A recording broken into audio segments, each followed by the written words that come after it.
Nations of the world should support the brave people of Iran who want to rid themselves of this evil regime. Responsible governments should not only support Israel in rolling back Iran's aggression, they should join Israel. They should join Israel in stopping Iran's nuclear weapons program. In this body, in the Security Council, we're going to have a deliberation in a few months. And I call on the Security Council to snap back UN Security Council sanctions against Iran, because we must all do everything in our power to ensure that Iran never gets nuclear weapons.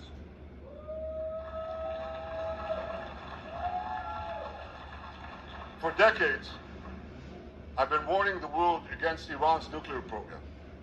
Our actions delayed this program by perhaps a decade, but we haven't stopped it. We've delayed it, but we haven't stopped it. Iran now seeks to weaponize its nuclear program for the sake of the peace and security of all your countries, for the sake of the peace and security of the entire world. We must not let that happen. And I assure you, Israel will do everything in its power to make sure it doesn't happen.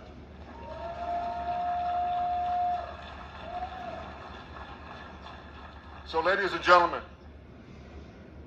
the question before us is simple. Which of these two maps that I showed you will shape our future?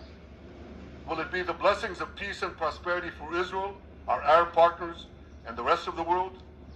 Or will it be the curse in which Iran and its proxies spread carnage and chaos everywhere? Israel has already made its choice.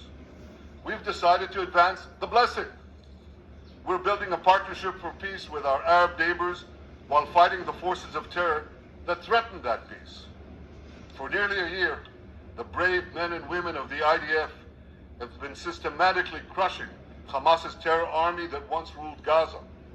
On October 7th, the day of that invasion into Israel, that terror army numbered nearly 40,000 terrorists. It was armed with more than 15,000 rockets.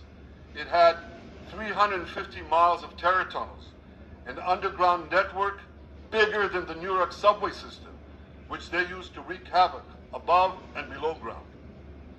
A year later, the IDF has killed or captured more than half of these terrorists, destroyed over 90% of their rocket arsenal, and eliminated the key segments of their terror tunnel network. In major military operations,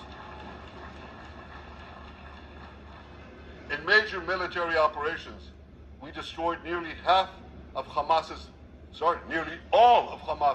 terror battalions, 23 out of 24 battalions. Now, to complete our victory, we are focused on mopping up Hamas's remaining fighting capabilities. We are taking out senior terrorist commanders and destroying remaining terrorist infrastructure. But all the while, and I'll say this one more time, we remain focused on our sacred mission, bringing our hostages home. And we will not stop until that mission is complete. Now, ladies and gentlemen, even with Hamas's greatly diminished military capability, the terrorists still exercise some governing power in Gaza by stealing the food that we enable aid agencies to bring into Gaza. Hamas steals the food, and then they hike the prices. They feed their bellies, and then they fill their coffers with money that they extort from their own people. They sell the stolen food at exorbitant prices. And that's how they stay in power. Well, this too has to end, and we're working to bring it to an end.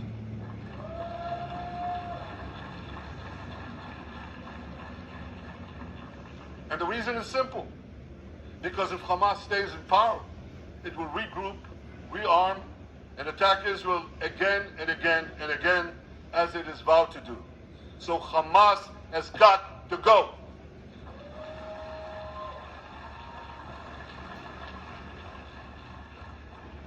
Just imagine. For those who say, well, Hamas has to stay, it has to be part of a post-war Gaza, imagine in a post-war situation in World War II, imagine allowing the defeated Nazis in 1945 to rebuild Germany. It's inconceivable. It's ridiculous. It didn't happen then. It's not going to happen now.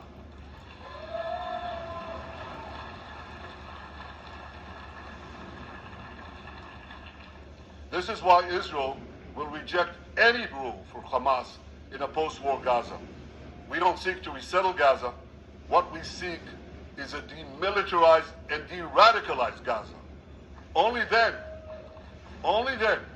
can we ensure that this round of fighting will be the last round of fighting. We are ready to work with regional and other partners to support a local civilian administration in Gaza committed to peaceful coexistence. As for the hostages, I have a message for the Hamas captors. Let them go. Let them go. All of them. Those alive today must be returned alive. And the remains of those whom you brutally killed must be returned to their families.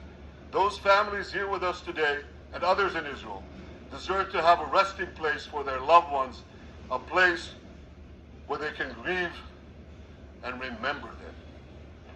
This war, ladies and gentlemen, this war can come to an end now.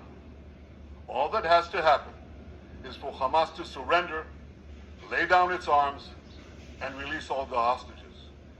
But if they don't, we will fight until we achieve victory, total victory. There is no substitute for